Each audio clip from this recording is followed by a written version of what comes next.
Winston-Salem, North Carolina by Megan Smith. City history. The commercial period, 1620 to 1850. During this time, Winston-Salem was two separate towns and not a city at all. In the town of Salem, it was started in 1766 by several Moravian men of German descent who were settlers and members of the Moravian Church. The men who settled here were farmers and men trained in various trades. They worked in trades such as tin making, leather working, baking, shoemaking, gunsmiths, and clockmakers.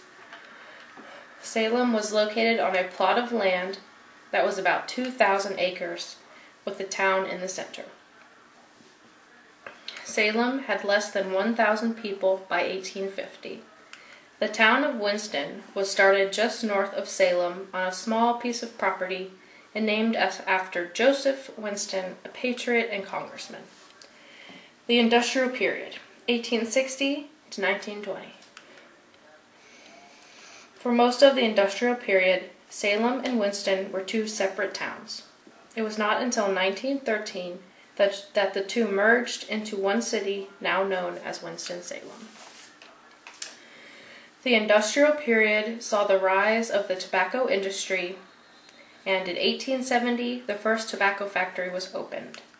By the year 1890, there were 31 tobacco companies in Winston, with the most well-known being the R.J. Reynolds Company.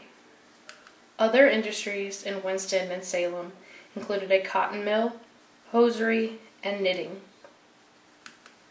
The corporate period, 1920 to the present. The city of Winston-Salem is the home and birthplace of several well-known companies. These include the R.J. Reynolds Tobacco Company, the Haynes Corporation, Krispy Kreme Donuts, and the original headquarters of Wachovia Bank, now known as Wells Fargo. In 1940, more than half of the workers in Winston-Salem worked for either Reynolds or Haynes. A couple of the most well-known cigarettes during this time were the Winston and Salem brands. Like most cities, Winston-Salem has steadily grown over time, and with growth comes change. Although there are still a substantial amount of trade and manufacturing industries here, it has moved to a more service-oriented city with an estimated population at present of just under 240,000 people, and is listed the fourth largest city in North Carolina.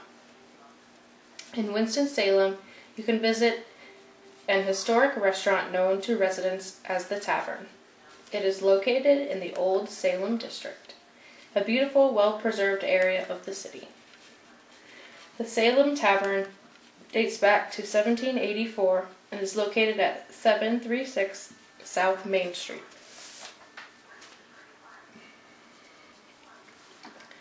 This well-preserved tavern and its authentic building serves Moravian-inspired food inspired by families of the 19th century. Workers dress in period clothing to help inspire the old-time feel. While visiting Winston-Salem, it is important to see historic Bethabara Park, an attraction that shows visitors where it all began. You will be able to see the Guyman House Church.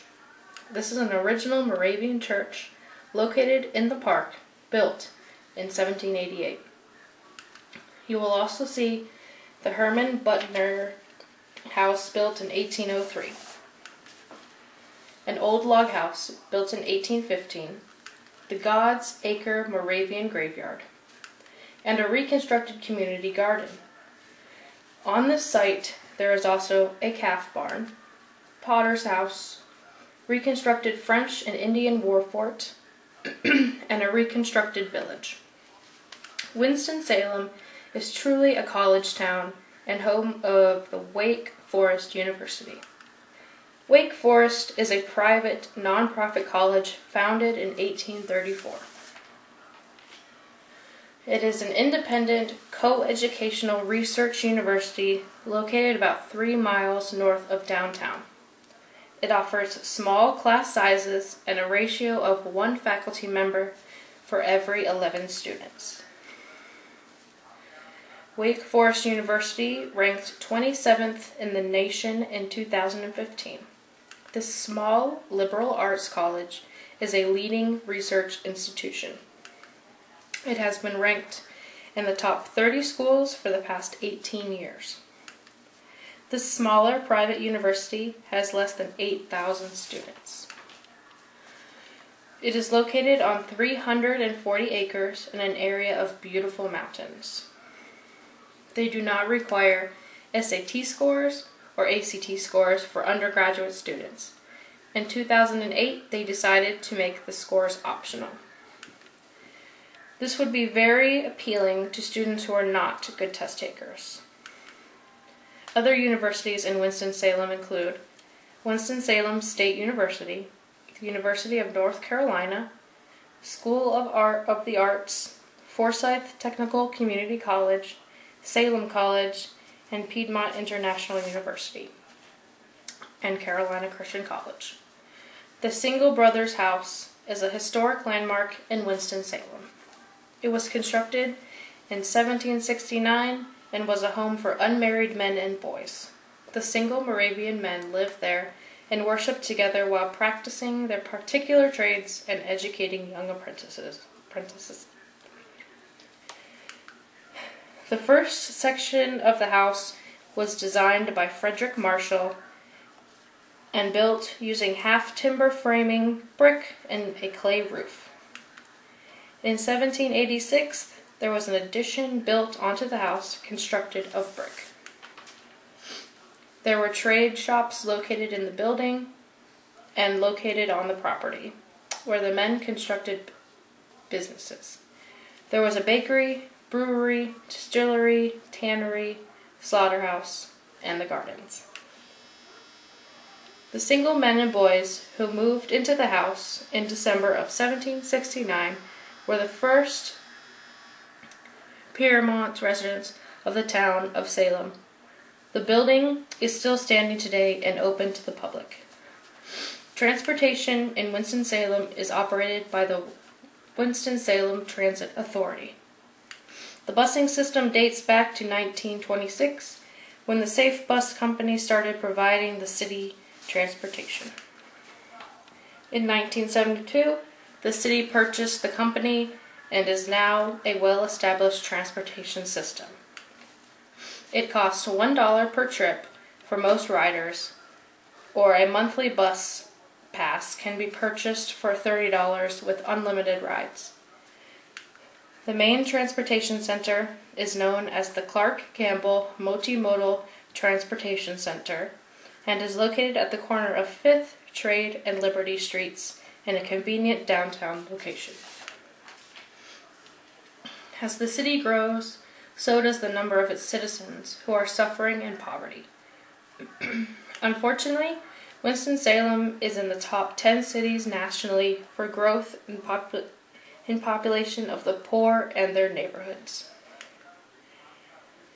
One reason for the increase in poverty is a reduced number of jobs available in the manufacturing and tobacco industries. The city is working hard on programs to help reduce poverty levels they are faced with. A recent initiative by Mayor Alan Jonas is the creation of a thought force. Through this initiative, the mayor hopes to improve the quality of life for the citizens of Winston-Salem and their families. Even though Winston-Salem faces some of the problems that other major growing cities have, it is still a beautiful city full of wonderful people. I have enjoyed researching and studying this city, rich in history, and look forward to visiting it in the future.